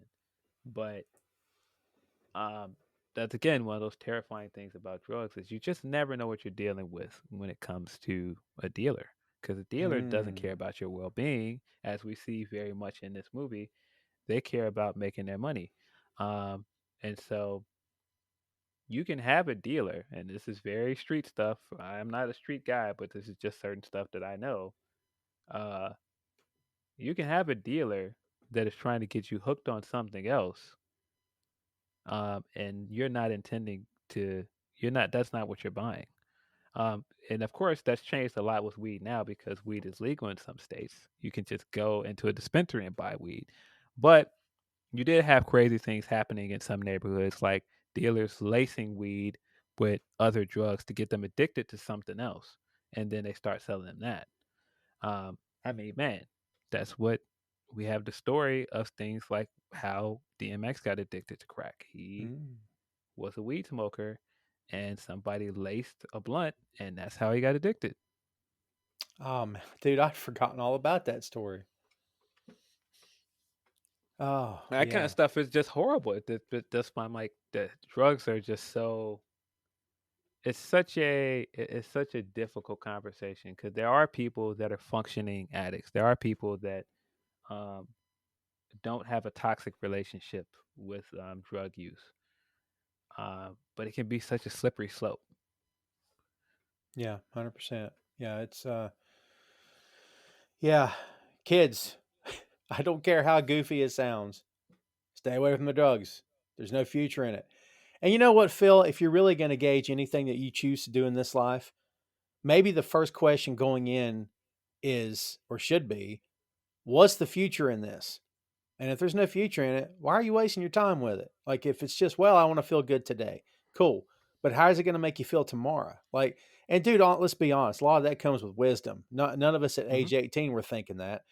So, like, you know, it comes with wisdom and time, right? But to these days, I'm all about, okay, cool, but what's the future in this? What do I get out of this tomorrow? Not today, but tomorrow. Yeah. Um, yeah, but see, I feel that's why I feel like certain things like New Jack City are important because, uh, you know, getting on TV with the slogans like "Just Say No," that people start tuning that stuff out. But Hmm. when you see how drugs really affect somebody, when you see something like Pookie's story, then you can engage with it and understand like, no, this isn't good for any of us. I mean, even when you look at like how this affected Nino, you can say that this turned him, into a narcissist and a megalomaniac by the end of the movie. But just think about it this way: after G Money introduced CMB to crack, all of them ended up dead by the end of the movie. Good. Yeah, good call. Yeah. Wow, that's true. Here's a tidbit that I didn't know. The film is based upon an original story and screenplay written by Thomas Lee Wright. We mentioned that in the beginning. According to Carl Hart is an American psychologist and neuroscientist who corresponded with Wright following Hart's criticism of New Jack City. The screenplay was originally written as The Godfather Part 3 and featured a Wow. protagonist who sold heroin rather than cocaine. I did Um, not know that. well, that's interesting, and but see, this movie is very influential for a lot of reasons. Mm, Because crime in America changed because of drugs a lot. mhm, Um, if you know anything about mob movies, if you know anything about, the history of organized crime and how it changed, drugs kind of caused the demise of a lot of organized crime. Because it's different. It's different when you can control it. mm, Drugs adds a bit of unpredictable. Uh, it just adds unpredictability to the equation. Because as we see in this, you just once you have somebody that is in your crew that gets addicted to it, you never know what they'll do. And like once that seeped into black neighborhoods, it then affected the Italian mob, and they touched on that briefly in this movie. But there's been so many other things that I've watched, like it was a big part of Sopranos. There's a black character in the prequel to Sopranos that kind of dips into the drug industry and what that did for the uprising of black organized crime. When you look at stuff like American Gangster, Frank Mm. Lucas, and when you look at stuff like what that did for him, and then you look at stuff like BMF, um, yeah, drugs completely changed the power dynamic when it came to organized crime, and I think that's another very interesting thing about this movie. So it doesn't surprise me that somebody would see the sequel to Godfather as also chronicling a drug user because, like I said, yeah, that was the next thing to happen in the history of organized crime. Yeah, I remember. I'm going back in my head to Goodfellas when Ray Liotta's character Yep. wanted to do it, and was it oh, what's his name? Paul. Yeah. Paul is just like, nope, don't touch this stuff Yeah, yeah. He flat out told him because no. older mobsters didn't want anything to do with it. They Yeah. did not want to make money off of it. That became a newer gang thing, and that was something that, as they would say, that's what the moolies do. We don't do that. Yeah. Yeah. uh, which of course is a slur, but I'm black, so I can joke about it. But I just remember but that Eddie Murphy bit where he's talking about going to see Rocky and the Italian guys trying to pick a fight with him. moolies. If you don't know and you're listening to this, what a moulignon is of course, Italian slang for a eggplant. An eggplant is black, so it is a slur for black people. Jesus. The things we come up with to hurl at each other. You know. Yeah. Um, but yeah, yeah, it makes sense for whoever was writing the screenplay for Godfather 3 um, to want to tackle drugs because drugs was just such a huge influence. It has such a huge impact on organized crime. The Carter is Graham Court. Had to look it up because I couldn't remember. His historic apartment building in Harlem, Manhattan, New York City, along Adam Clayton Powell Jr. Boulevard between West 116th and 117th Streets, and been there for a long, long time. Yeah, there are very interesting creative choices when you know things about Black history and how um, they showed us, as part of this booming period for Black music and the New Jack Swing, and they correlated that with what was happening in Harlem because, of course, one of the first big booms in music and creativity was Harlem Renaissance, and Mm. so to have like this huge drug issue be happening in the midst of this creative boom period happening in Harlem is just a very interesting choice. Yeah, you're right. And we mentioned the soundtrack earlier. We got to talk about the soundtrack a little bit here. Released on March 5th, 91. It went platinum in the United States. Dude, this it's still a great movie if all you had in this film was a score. If it just had a score and then the live concert scenes, whatever that looks like, that would have been fine. It still would have worked, but it's not the same film because a lot of the flavor of this film, no pun intended, comes from the soundtrack. And dude, this soundtrack is fantastic. Absolutely, yeah. The fact that the New Jack Swing and just that boom period is such a big part of the backdrop of this movie is again a part of what makes it a iconic movie. It's a part of what makes it a cult classic. Just the fact that those two things were happening at the same time, it really helps this movie.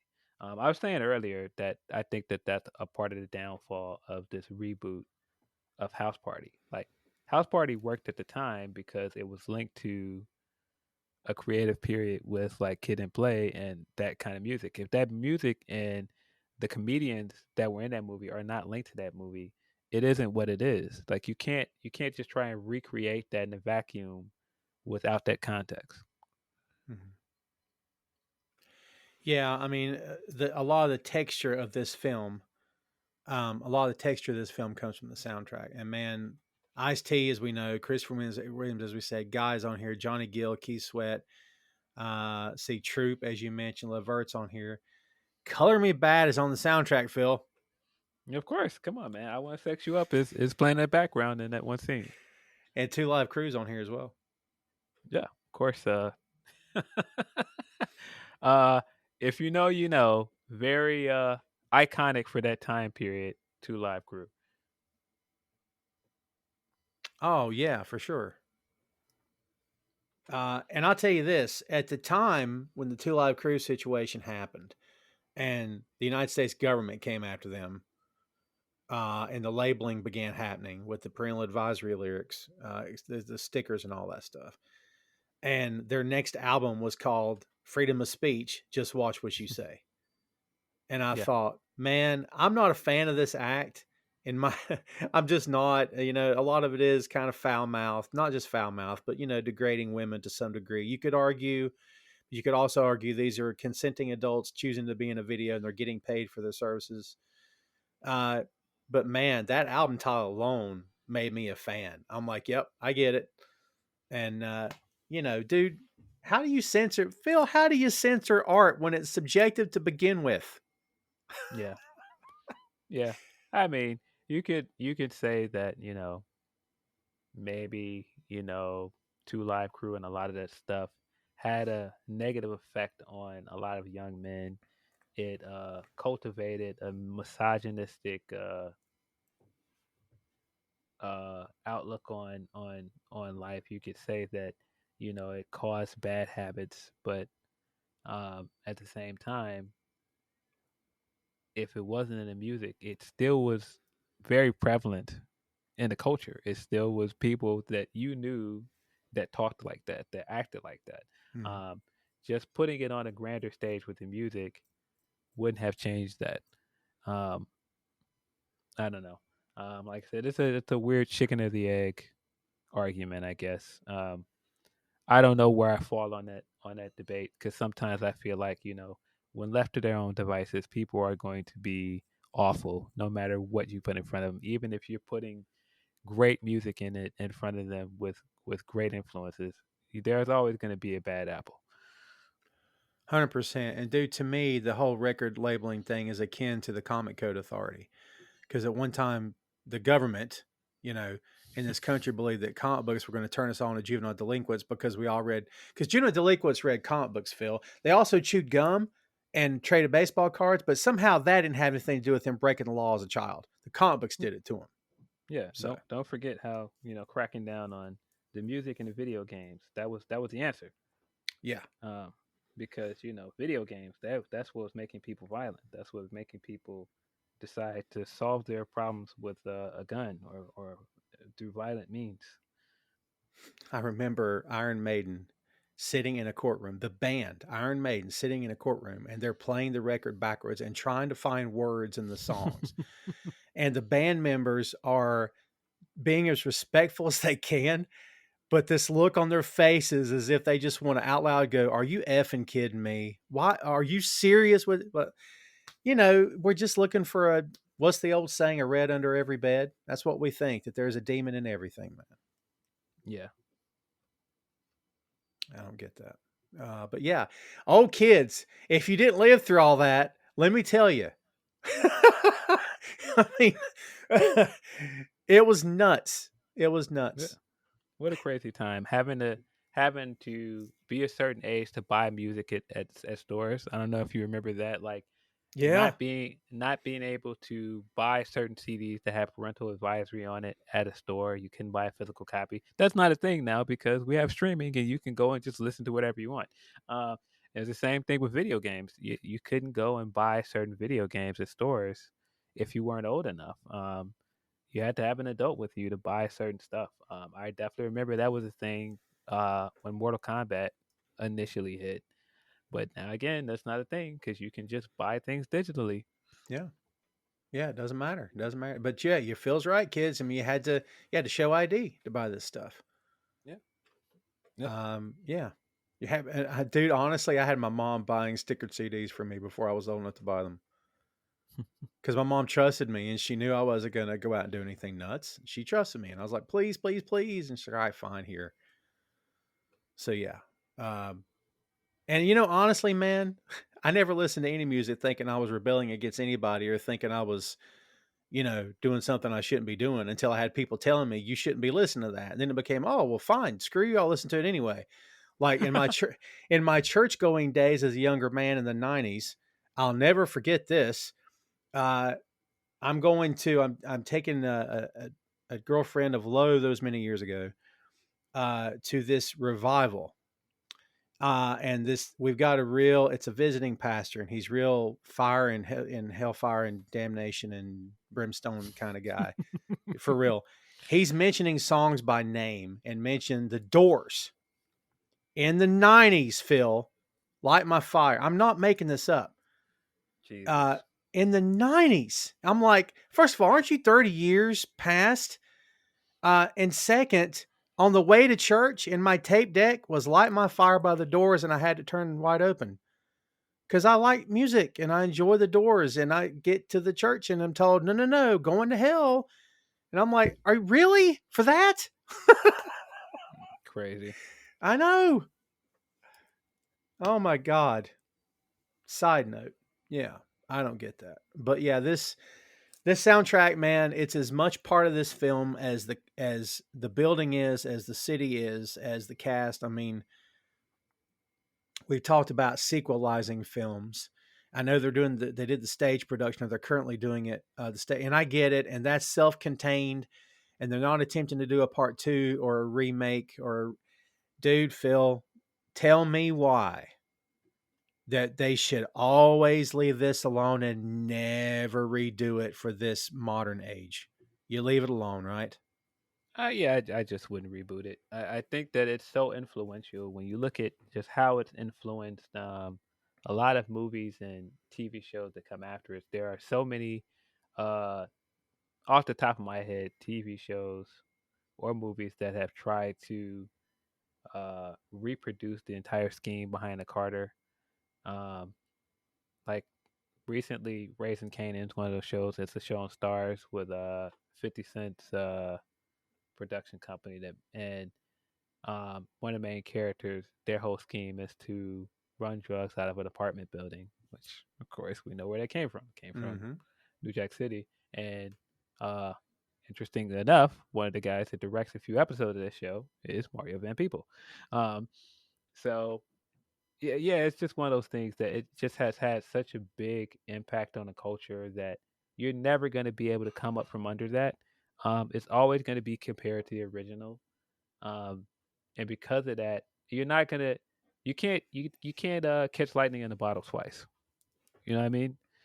So you can't make something that's earnest in a way that this movie is. You can't make something that is not trying to have the impact. It just history just kind of tells you that it has the impact later. Now you're always going to be trying to chase this thing that the original New Jack City was, and I just have no interest in seeing that. Yeah, same. And really, if you think about it, the opening salvo, the opening shot, pun intended, out of this film is the guy getting shot in the head on the street, and that's as graphic, I think, as it ever got with the violence. And they could have went, dude, they could have went hardcore sex, they could have went nudity everywhere, they could have went, you know, and we saw the crack pipe enough. We saw it the way we needed to, but man, they could have shown a lot more, and they could have been a lot more gratuitous with the violence. And dude, they didn't have to, because I think they got their point across. And I don't know if subtle is the right word, but they did it where they needed to do it, and they got the point across. And you feel like this is a life-threatening situation for everybody in this city. Yeah. Yeah, I think when it needed to be, it was violent enough where it's palpable. Um, yeah, but you're right. It wasn't over the top with the gore. It wasn't over the top with any of the nudity or sex scenes, and it could have, but it never did that. And I think that's part of the charm of this movie in some ways. Oh yeah, 100%. I don't know if the word charm comes to mind, but that's, for lack of a better word, that's the word. Yeah, Yeah. yeah, for sure. I feel like appeal. I feel like some of the appeal of the movie is that um, yeah, this is tackling some very mature stuff, and it does delve into it in a very uh extreme way at times, but I don't feel like it ever beats you over the head with some of the stuff. Yeah, I think it's done in just the right amount. Just the right amount. Makes sense. Um, I do think it's a product of its time. However, I do also, as we've said here today, believe that this can be shown at any time and be relevant. And maybe it's not crack that we're talking about today. Maybe it is meth. Maybe it is heroin. Maybe it is, you know, you could always submit. Maybe just the crime itself is enough to talk about gun violence, for God's sake. Yeah. How it's so easy to get a gun in this country. God help us. Yeah. Yeah, I mean, I agree. you could adapt the themes. It just doesn't mean, listen, Hollywood, you just don't remake it. That's all I'm saying. Don't touch it. Yeah, of course you can adapt it because, of course, everything about it is open ended. I mean, even at the end of this movie, there's no real happy ending at the end of this No. movie. Um, and as we talked about with the drug issue is still a thing. It's not like it went away after the 80s and early 90s. It still was an issue. It just changed. It evolved. And even if you're talking about uh, at that time what New Jack Swing was and how this was like a big boom period for certain music. No, there's still music. There's still prominent black music. Rap music is still one of the biggest biggest exports from the U.S. It's still one of the most successful genres of music. 100%. Yeah, no doubt about it. Um, well, listen, when you think of this film, do you think of it as like a gangster slash drug film, or do you just think of it in your head as this is classic film. It has its place. It should be mentioned in the conversation of classic films for everything that it did right. I mean, how does it stand out in your head? It is a crime film. It is a gangster film, but at the same time, I feel like it's just such a great depiction of the culture at that time as well. Because the movie doesn't work. I don't feel like without the backdrop of the music and what New Jack Swing was. Yeah. Yeah. I don't care to see crack cocaine happening again this hardcore, but man, bring back some of this music. I'm just saying. I sound my age, right? But I love, and honestly, people younger than us would call this old school. I don't, yeah, it's a while back, but it's not like it's the '50s for crying out loud. I don't look at it as being, oh, this is old school. I just think of some really good music here, man. I don't know. Well, kids, there you have it. There is New Jack City. We could probably spend another hour and a half talking about this film and maybe not get everything said then. There's a lot of good here, a lot of good things to enjoy. And as Phil pointed out at the end, everything that flashed up on the screen afterward, yes, this is a fictional story, but there's Nino Browns in every city in this country. And I would say, Phil, that's probably still the case to this day. Um, yeah, I mean, I think this film does a lot of good. And I think that it's, you know what? I think it's remembered for the right reasons. Does that make Hmm. sense? Yeah, I think so.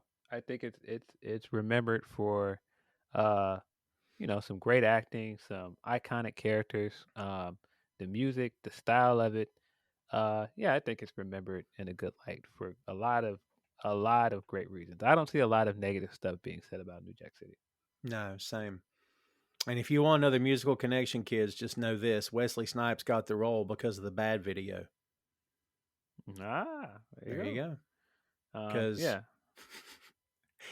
Van Peebles saw it and legit thought that he was cast in quote unquote homeboy off the street was cast in that role. That's how convincing he was. Yeah, that makes sense. But yeah, no, yeah, you cannot escape the musical connection to this. Like I said, Christopher Williams was one of the main crew members on the other side, an R&B singer. The main protagonist of this movie is a rapper. Yeah, yeah, good call. Kids, if you've never seen this, it's definitely worth your time. Don't look at it as it's just a '91 film. It's just a crap. No, no, no. Just look at it and again try to apply the themes, and it could be something in your own city that could be something in your country that maybe cities in your country are dealing with to this day. Could be anything, but I'm telling you, you will find a connection in this film that will mean something to you. And it could just be something as simple as I had a friend who died of an overdose once, or I had someone in my family who's still battling. this movie will speak to you in some form or fashion. I promise you that. Yeah. So Phil, before we take this home, man, let me get your final thoughts. What's your last word on New Jack City? Uh, yeah, this is just like I said, it's a perfect time capsule of that time period. I feel like it is a iconic black film, but I don't think it's one of those things that you have to be black to understand it, or you need to be of the culture to appreciate it. I feel like it's just a great movie. I feel like the fact that it's such a great representation of black culture at that time is just a cherry on top. What was it that Judd Nelson's character said? This ain't a black thing. This ain't a white thing. It's a deaf thing, It's a right? death thing. Yeah. I mean, look that is cornball or cheesy, but it's 100% right. It's drugs don't care. Drugs isn't just a black issue. Of course, crack affected black people more than Right. any other race at that time, but drugs definitely affected the entire country. Yeah, and again, it is colorblind, and it does not care who you are, and it'll take you out sure as anything. So, man, I feel like this whole episode is being a PSA. But you know what? I got a teenager, uh, so yeah, it's important to me. It's important for anybody, man. If you're gonna, you know, don't do Love it. anything, don't do stuff. But I'm not saying don't have fun, but my God, this is home wrecking, life wrecking situation, Phil. yeah, nah, man. They on TV, you know, they put those ads on TV to get you to not vape and all the rest of that stuff, and it does look very goofy, and it's hard to take it seriously. But some of this stuff, there's truth to some of it. um, uh, so yeah, no, this is bigger than Nino Brown, man. The drug issue is bigger than Nino Brown. You couldn't help yourself, could you? I had to come back to that. That's good. It's just what effect. It's just such a ridiculous monologue, and he's just so into it. He's just like, nah, man, this is bigger than Nino Brown, man. And you know, what did she say? What do you mean they? Because she said, I wanted to get out, but they threatened to kill my mother. What do you mean they? Who is they? Yes, they. Look at him, Kareem Akbar. That's right, the educated brother from the bank. He's behind the whole thing. And meanwhile, he's going, wait, what? Like, It's so great. And every time I look at him, like, yo, Nino has told you he never liked you early in this movie. Why are you there? Why did you yeah, come why are to you in the courtroom? Why did you come? Like, this guy doesn't like you. You think he gets fingered had he just stayed home that day? Yeah, maybe he should have just stayed home. I do Yeah. think it's funny that in several scenes, I'm just like, well, wait a minute. Kareem is the money guy. Why is he in all these places that could implicate him? Like, Yeah. when Scotty sets that drug deal up, which by the way is another very unintentional scene, when Scotty comes in with that briefcase and he sits it on the floor and opens it, and Kareem's like, "Wait, I thought I knew you. Yeah. He's 5-0." And you see Ice-T turn to walk away, and his coat that he's had cool sitting over his shoulders so he can look cool slides off of his shoulders, and he tries to run away. It looks funny to me every time I see it. Yeah, just so happened to remember. I thought I knew you. Yeah. 5-0, y'all. And I mean, of course, that is a thread that they set up from the very beginning of the movie, because Kareem Akbar is in the background when Scotty shoots Pookie in the foot. Yep. That's how he That's it. recognizes him. That's it. Which And again, that's one of those things from this movie. A lot of things are very convenient, and you have to just turn your brain off and go, "Yeah, no. It's very convenient that of all the stick-up kids in the world to run up and kill Scotty's mom, it was Nino. It's very course. convenient that of all the things to happen in the world to get him to recognize Scotty, it's that this guy that worked at this bank, educated brother from the bank, happens to be in the background when Pookie gets shot in the foot. Yeah, there are very convenient things to happen throughout this movie. And again, it's not as though Ice-T did not have a very distinctive haircut and Yes. pencil thin goatee / mustache. I Yes. mean, come on. You know what I mean? Like, you could pick him out of a crowd. I mean, I think I could. Yeah. Nobody else in the city of New York looks and sounds like Ice-T. Right. Right. Yes. Oh, man. But that's all right. he and he gets through this whole movie. He goes undercover all of this time, and it it takes Kareem this long to ID him. Yeah. And nobody else, not one time. So like all of his arrests never got out of jail? None of them ever Yeah. got out of jail. Yeah. Yeah, like I said, very convenient things happen throughout this movie. But again, it's a movie. If you pick too hard at some of these things, it'll fall apart. Yes, don't pick at the thread. Pick at the thread, you'll unravel it. Be careful. Um, yeah. Don't unravel it, kids. Enjoy the film for what it is. Here's another one that's very convenient. Um, Uniqua's whole thing that gets him to look at her. First of all, he's checking Uniqua out anyway. But the fact that she knew that his girlfriend couldn't have kids, and she brought it up at the perfect time to undermine their relationship. It's just like, what are the odds, man? Right. That came from out of the blue, didn't it? Yes. Yes. But it's just a part of the movie. At this point, we just accept it. And by the way, it's very hurtful, Phil. I'm just saying.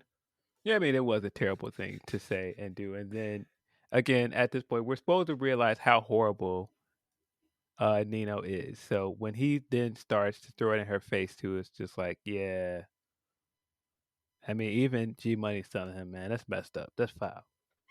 Right, yes. Yeah, just very hurtful, kids. There's no need to go there. My God. Yeah. And you said that he was checking Uniqua out. Listen, we were all checking Uniqua out. I'm gonna be honest. I was checking her out. I checked her out yesterday when I watched the movie again. Yeah, What am I, blind? he was definitely checking her out early in the movie, and then yeah, that whole connection between him and G Money. He's like, nah, I don't care about this woman at all, but you went out of your way to steal this woman from you, and then, like I said, throughout the end of the movie, she's the only one that ends up still with him. And wasn't it great how when he explained away that he didn't care about her, and it was like his way of going, listen, you gotta let that go. I didn't care about her. What's it matter? Like, oh, okay, well, oh, you're right.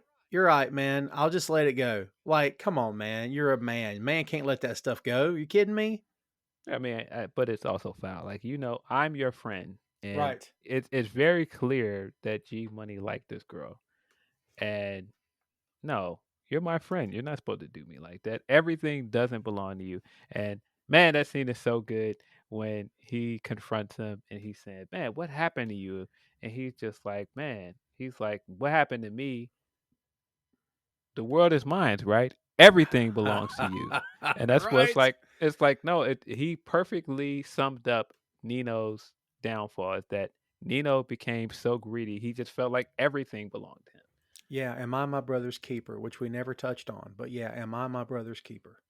Iconic scene. The tears rolling down his eyes when he knows he had to kill him. Great Yeah, stuff. that was another scene that Chris Rock mentioned that when he saw that scene, that he's just shaking his head like, yeah, this is on another level. This is something way different. This is intense. Yeah, just great stuff. I mean, and not to take away from Wesley as Nino, he is of course amazing in that scene. Um, but man, G Money is fantastic in the scene. His rant, he's going through the motions of, man, you treated me like I was spineless, man. Treated me like I was spineless. I mean, yeah, and again, not to rehash here, but I guess for me, I really wanted a little bit more. You know what? Maybe a simple flashback of them gangbanging as teenagers. A very simple flashback of them bonding as kids that led up to that scene where he tells him about crack cocaine. maybe that would have satisfied me in terms of, okay, now I understand that these guys are thicker than thieves at this point, and it's ride and die. That's it. You Well, know? we get that little bit of exposition in the car of them being that they play ball together, Yep, and that's that's how true. they met each other. That's And true. then we get the weird scene of them later um, playing basketball shirtless in dress pants and steppers. Right, right. Oh man. Yeah, but yeah, the come on, man, the connection between Nino and G Money is just such a good thorough line, but that makes you want to care about CMB. But again, you quickly realize that everybody is expendable to Nino. He doesn't truly care about anyone. If he has to, he'll cross anybody. He'll turn on anybody in order to save himself. Yeah. Oh yeah. No. Yeah. For sure. For sure. And he makes that abundantly clear in the movie. I mean, just look at the last two people that are there on his side of the court at the end. None of the CMB are there because they're all dead. Yep. The only ones that are there are Kareem and Uniqua. Very true. Yeah. Hey, kids, I told you we'd keep talking about this. There's just a lot of good stuff here. Uh, yeah. So again, circling back to what we said before, it's very much worth watching. The themes in this make a lot of sense for today. They made sense then. They make sense now. Uh, and listen, as we take this home, let me tell you this. I like, and yes, would it have been more fitting if he'd spent life in prison? No, because honestly, he would have been a boss in prison as well because he never ratted anybody out. I mean, you could say, well, he threw the other guy under the bus. Yeah, but he was the leader of this thing. And like, I think he would have commanded respect in prison had the movie gone that way. But I like the fact that all the heavies got what they had coming in the end. This is a very satisfying movie in terms of I really need to see the bad guy get his. Yeah, and I think that kind of the point of this movie is that um, drugs and everything around it corrupted everyone. In some ways, it corrupted Scotty because really it was his fault. What happened to Pookie was his fault. He sent him in there. Um, and I mean, old man, Yeah. you can say that what happened to his neighborhood because of drugs corrupted even him, somebody that had good intentions, all the way to the point that he felt like the only option was to kill Nino. Yeah. Yeah. Very true. It changed everybody, folks. Yeah, it changed everybody for the worse. And now the guy with good intentions, the guy that only wanted to save his neighborhood, probably ended up in jail, but Nino didn't. Yeah. Yeah. Oh my God, you're so right. Well, now you're making me feel crappy about the end. Well, yeah, because it's not a happy ending. Even if and that's what's so great about it is that at the end we see Scotty put his sunglasses on because he realizes it's like this is what I wanted is for Nino to get his, but it doesn't change anything. Yeah. It doesn't fix it. And I think everything about it is just so great. The big smile that Judd Nelson has on, where he's just like, yeah, got him. And Oh and yeah. and That sticks Scotty, out, doesn't it? It really stuck out to me. yeah, he's just like, yeah, got him. And Scotty's just like, well, still got to go back to life. Pookie's still dead. This guy got away with poisoning thousands and thousands of people. There's no good to come out of this. No, there's not. Because the stuff he was slinging is still out there. It didn't stop. Yeah, and there will be another Nino Brown because he was successful. Right. Yeah. Well, there you go, folks. Never mind. This movie has a horrible ending. It didn't matter. But you know what? Such is life. Life usually does not have a lot of good, happy endings where you can just tie a bow around it and say this ended perfectly. Like, No, yeah, it's a very real ending. yeah, It would have been too perfect if Nino ended up in jail and everything happened right and everybody had these happy endings. Like, no, I think the great thing about this is this left a very open ended and really a gruesome ending for most people. Like I said, a lot of people didn't make it out of this alive. oh, 100%. 100%. By the way, folks, we still recommend it, so still watch it. And listen, here's Great something. movie. Yeah. And here's something we don't do very often here on the 6M. Tell you how you can watch it. Save you some time. HBO Max has this film. So unless you're a no good, dirty, rotten bootlegger and go stream it and don't pay nothing, shame on you. You'll be watching it on the HBO Max. So there you go. Kids, hope you enjoyed the show. And again, yes, very much worth your time. In fact, I think I want to go watch it again just because I enjoy the film so much. But we'll see what the future holds for the cast here for the stage productions we mentioned earlier. No sequels, Hollywood. Don't forget that we said that. And we'll be tackling something again here in very short order. But in the meantime, that is New Jack City. Hey, thanks for listening to the show. Check out our social media on Twitter, Facebook, and Instagram at 6M Podcast. We'll see you next time.